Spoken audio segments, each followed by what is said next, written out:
Vocês sabiam, vocês sabiam que carros são como limões? Se a gente tirar todas as coisas que tem de diferente entre eles, eles ficam iguais.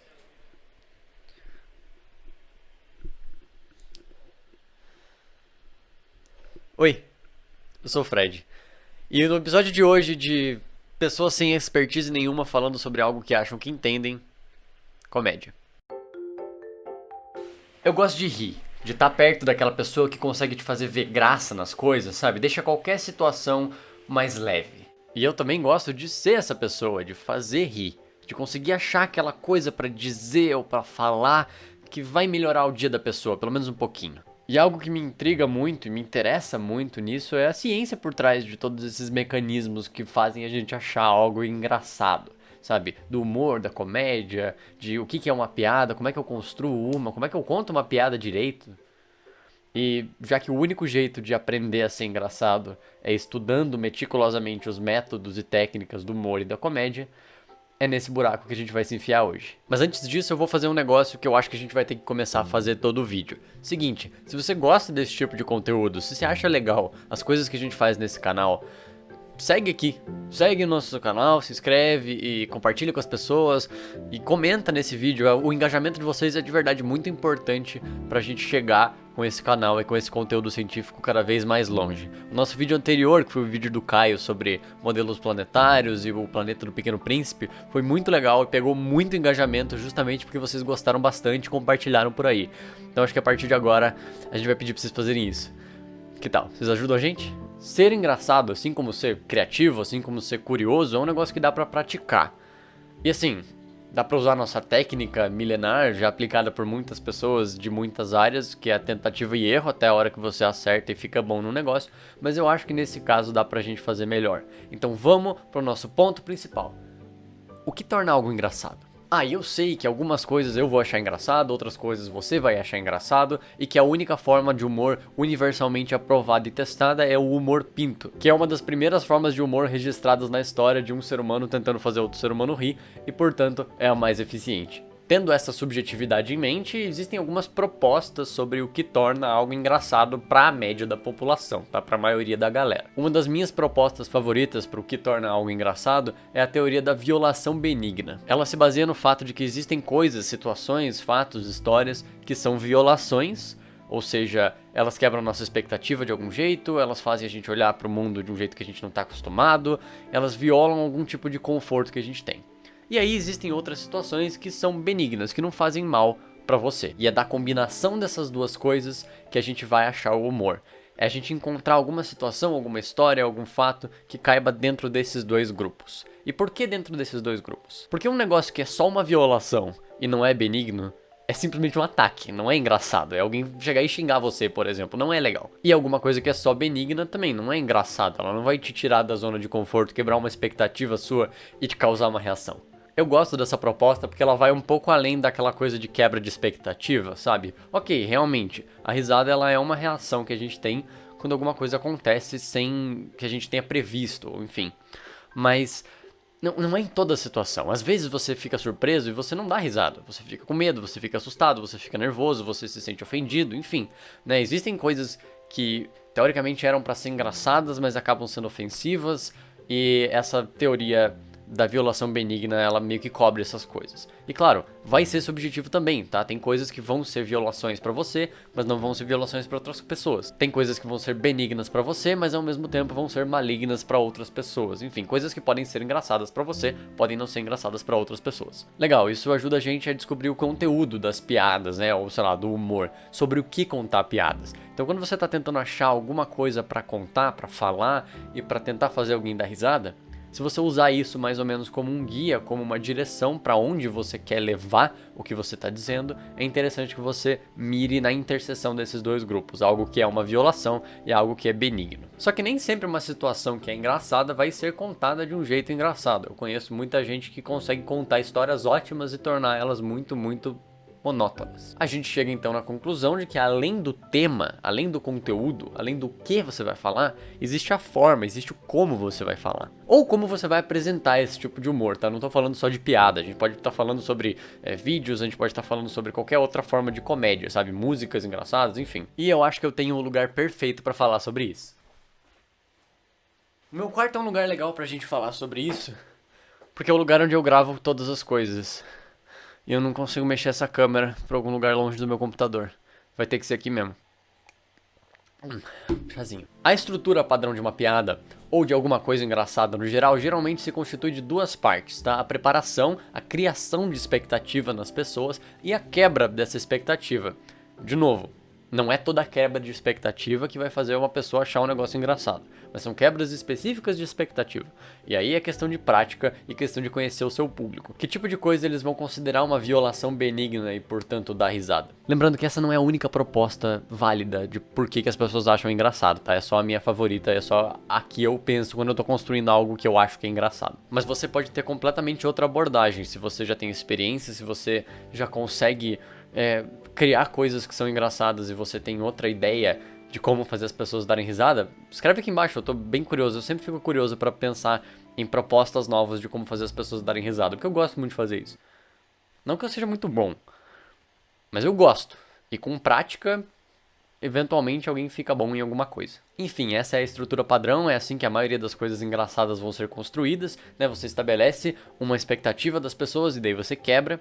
Claro que existem contextos diferentes onde isso vai acontecer. Às vezes você só chega com a quebra de expectativa, as pessoas já têm uma expectativa estabelecida e você só chega quebrando, já é o suficiente para fazer uma pessoa dar risada.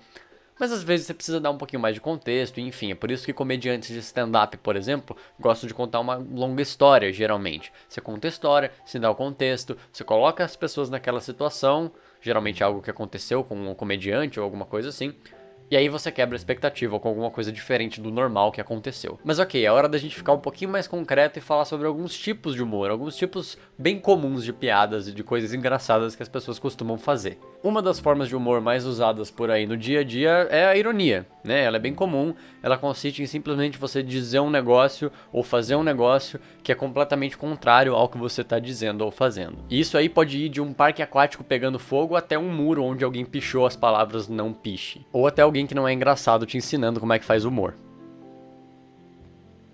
Enfim, outro tipo bem conhecido de humor e bem popular nos dias atuais é o humor autodepreciativo, que foi o que eu acabei de fazer. Eu acabei de insultar a minha própria capacidade de ser engraçado como uma tentativa de ser engraçado. O que, por sua vez, é irônico. Veja só que legal. Que um tipo de humor não precisa estar isolado, tá? Você pode fazer humor que se encaixe em todas essas coisas, em todos os tipos de humor e em tipos de humor que não estão categorizados, enfim. A graça do humor é quebrar a expectativa, como a gente já tinha falado antes e a gente falou várias vezes.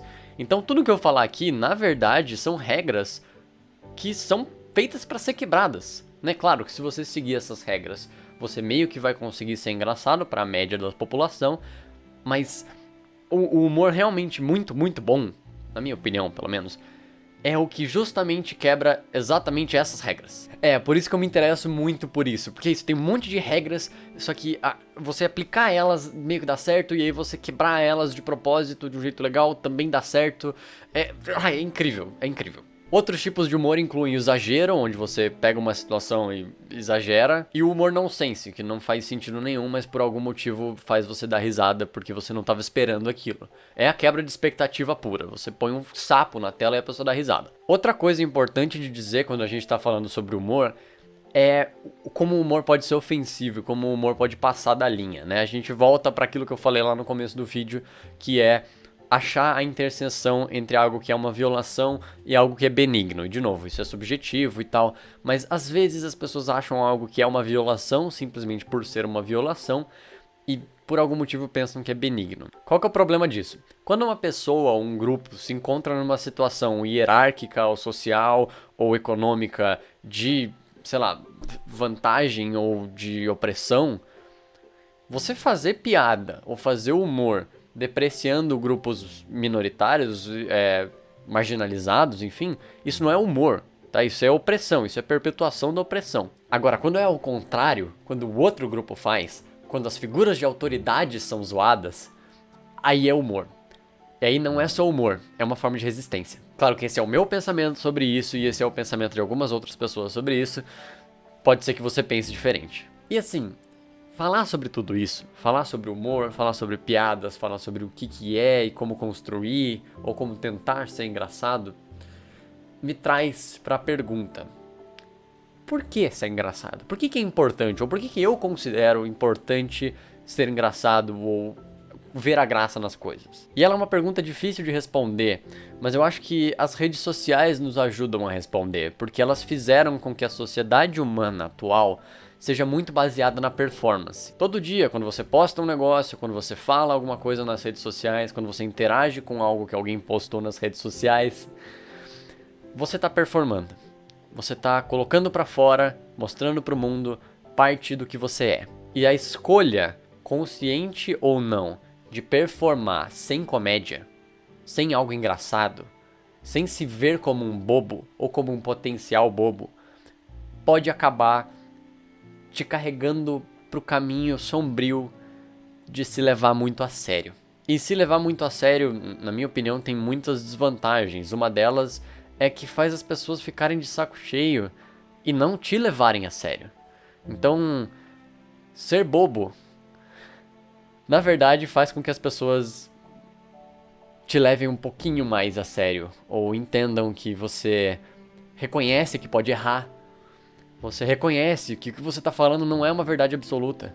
Você reconhece que você está falando das suas experiências e você respeita as experiências dos outros. Ser bobo tem várias vantagens. Tem inclusive um poema da Clarice Lispector, se eu não me engano, que fala muito das vantagens de ser bobo. Eu não vou ler ele aqui porque, enfim, não precisa.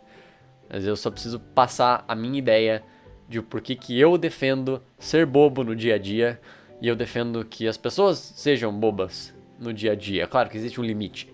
E esse limite, esse equilíbrio, é difícil de encontrar.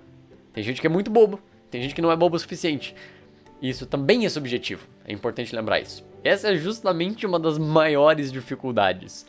O humor é subjetivo, porque ele envolve interação entre você e outras pessoas, entre o interno e o externo. É difícil, é subjetivo, assim como todas as outras coisas que envolvem relações entre pessoas. Todas essas técnicas e teorias são muito interessantes para ser usadas como um caminho, mas não quer dizer que tudo dentro dessas categorias vai ser engraçado e tudo fora delas não vai ser engraçado.